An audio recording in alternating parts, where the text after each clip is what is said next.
Hey guys, my name is Dylan, and today we'll be driving to San Francisco to get some sushi. The restaurant we will be visiting today is called Taravel Ocasio, which is located on Taravel Street in San Francisco's Sunset District.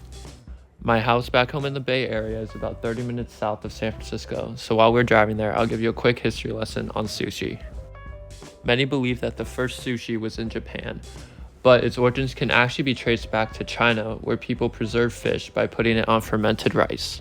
As Buddhism spread across Asia, sushi was eventually introduced to Japan in the 9th century, but instead of fermenting the rice, they would add vinegar, which made it very flavorful. Then by the 18th century, the popular version of sushi we know today became very common in Japan. Okay, now we have finally reached the restaurant and are walking inside. The inside was super nice and had lots of wood, and we were instantly greeted by a very kind waiter. Here's a zoomed out view of the inside, and as you can see on the right, there's a sushi chef making the sushi right in front of you.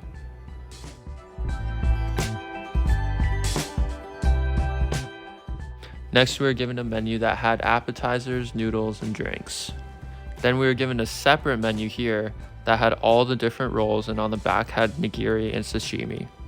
Next, we ordered jasmine tea, which is a type of green tea that goes very well with sushi and really all types of Asian food. Next came a plate of pickled ginger, wasabi, and we poured ourselves some soy sauce. I had the kitsune udon, which had thick wheat flour udon noodles, dashi broth, which is a common table sauce used in Japanese culture, and kitsune, which is a sweet fried tofu. In my first bite there, I had the kitsune, or the sweet fried tofu, and honestly it's one of my favorite things to put in my udon because it soaks up the broth so well. The savory broth and the sweet tofu makes a great combination. Next, I tried the noodles, which were super chewy and were really great with the broth.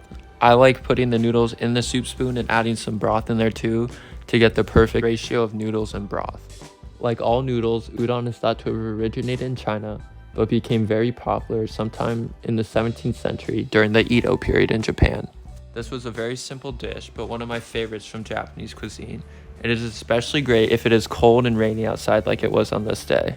I've heard that udon, especially the broth, is great for if you're feeling sick. But even if you're not, I would highly recommend this dish to anyone who wants this great savory soup.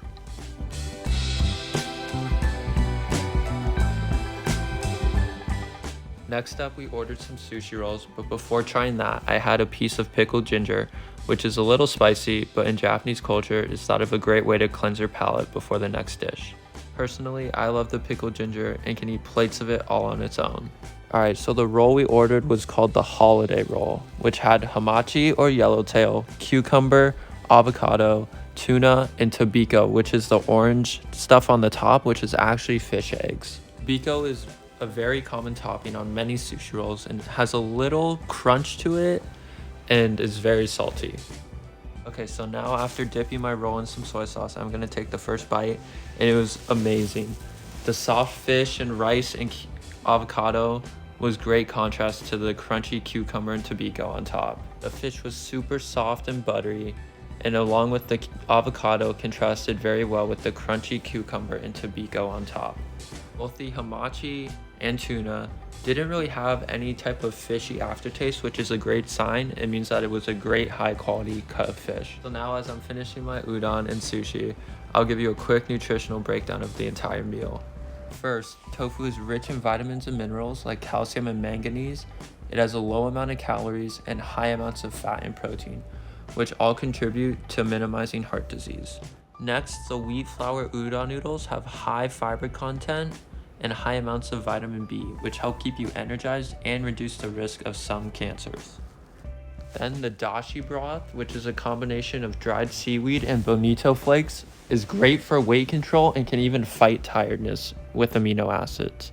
Even the ginger has many antioxidants that can help with sickness, weight loss, and digestive issues. Next, in the sushi roll, the avocado provided vitamin B6 and C, as well as magnesium and healthy fats.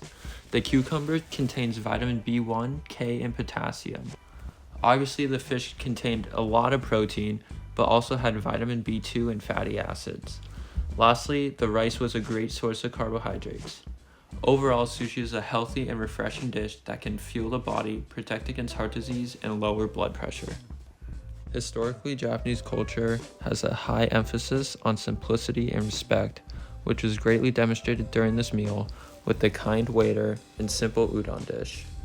Lastly, the wood paneling seen behind me throughout the video is a great demonstration of Japanese culture because wood is such an abundant material in Japan due to its dry winters, wet summers, and plethora of forests. Earthquakes are also very common in Japan, and wood is a great material to resist them. That's it for our meal at Terraville Okazuya in San Francisco, and I would highly recommend this restaurant to anyone that's in the area. Thank you so much for watching, and I hope you enjoyed.